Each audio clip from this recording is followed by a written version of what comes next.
Alright, let's dive into this because it's a situation that's got the baseball world buzzing. So, the Angels just scratched José Soriano from his start against the Brewers, and the timing? Couldn't be more interesting.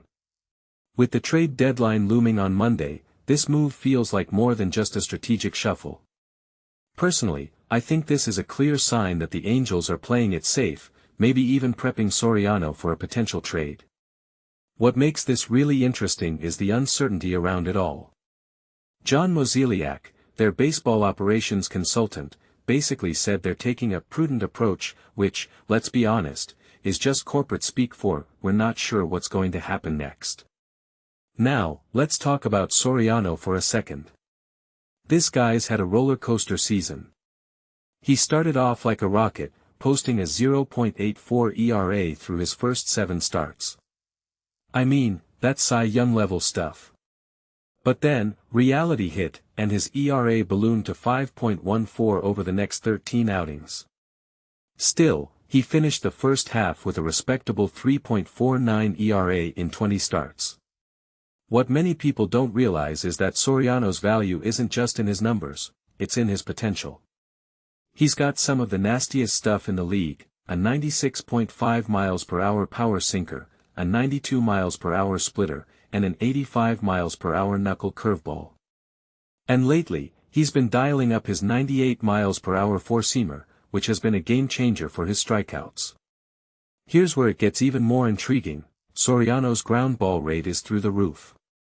We're talking 52.3%, which puts him in the 90th percentile of all MLB pitchers. Last year, he was at 66%, literally the 100th percentile. If you take a step back and think about it, that kind of ground ball dominance is a huge asset, especially in today's game where home runs are flying left and right. But what this really suggests is that Soriano isn't just a flash in the pan, he's got the tools to be a long-term asset. And with team control through 2028, he's not just a rental player, he's a piece you build around. Now, let's talk about the bigger picture.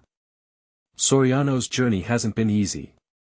He underwent Tommy John surgery in 2020, got lost to the Pirates in the Rule 5 draft, and then had another elbow operation before making a full recovery. From my perspective, this guy's resilience is just as impressive as his stuff. It's a reminder that baseball is as much about mental toughness as it is about physical talent. And for the Angels, his return has been a blessing. But here's the thing, if they trade him, it's not just about what they get in return, it's about what they're giving up. Soriano's potential is massive, and letting him go would be a gamble.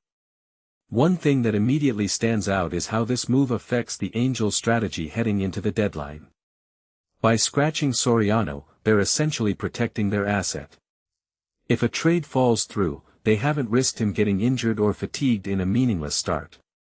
But it also raises a deeper question, are the Angels buyers or sellers this season?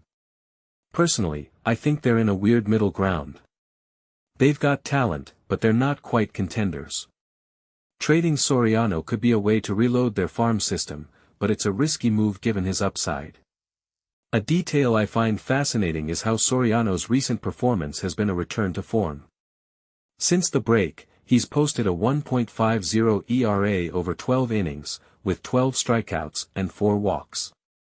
The key for him has always been command. When he's throwing strikes, he's nearly unhittable. But when he's wild, he gets into trouble.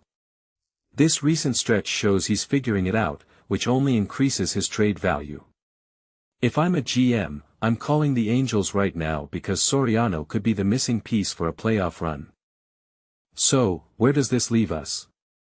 Well, the next 48 hours are going to be wild. The Angels are clearly in wait-and-see mode, and Soriano's future hangs in the balance. In my opinion, this is one of those moments where a team's decision could define their season, or their next few seasons. If they keep him, they've got a potential ace. If they trade him, they'd better get a haul that's worth it. Either way, it's a fascinating situation to watch unfold. What do you guys think? Should the Angels hold on to Soriano or cash in on his value? Let me know in the comments below. And if you're as obsessed with this trade deadline drama as I am, make sure to hit that subscribe button so you don't miss any updates. Because trust me, this story is far from over.